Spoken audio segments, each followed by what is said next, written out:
यो ठुलो रहेछ हात्ती अब यो हात्ती चाहिँ बिचमा पाउनुपर्छ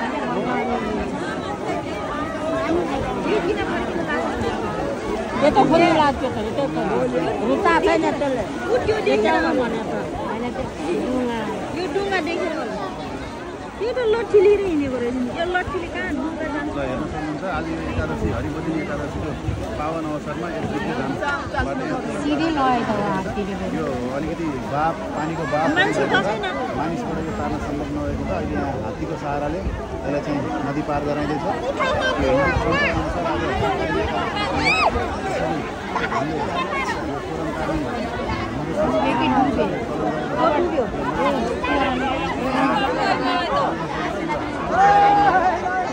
एकछिन हात्तीलाई रोकायो हुँदैन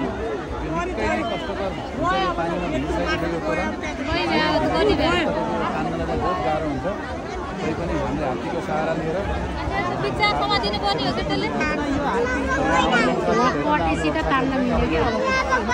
हेर्नुलाई यहाँ निकै बाटो उपस्थित रहेको यतिखेर मौसमले पनि साथ दिएको छ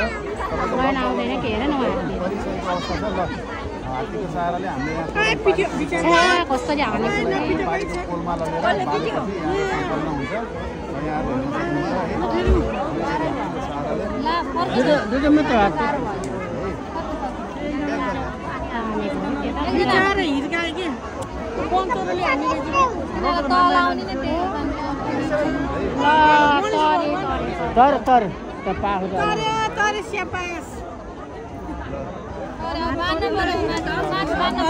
सम्पूर्णले ताली बजाउनु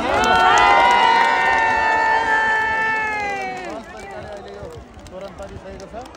तपाईँले देख्न सक्नुहुन्छ अब हामी पारी देखाउँदैछौँ तपाईँहरूलाई हात्तीको सहाराले तोरण नै एकदम सामान्य रूपमा अहिले पार भइसकेको छ निकै बाटो उपस्थित रहेको छ यहाँ श्रद्धालु भक्तजनहरूको सबैजना उपस्थितिमा यहाँ तोरण पारेको छ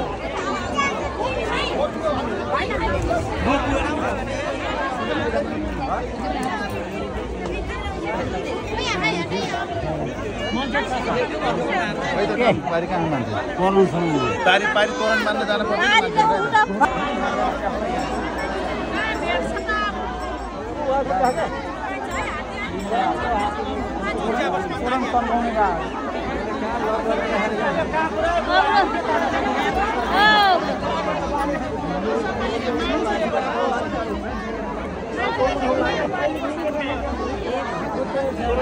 पहिला एउटा अर्को पारी गरेर बस्यो भने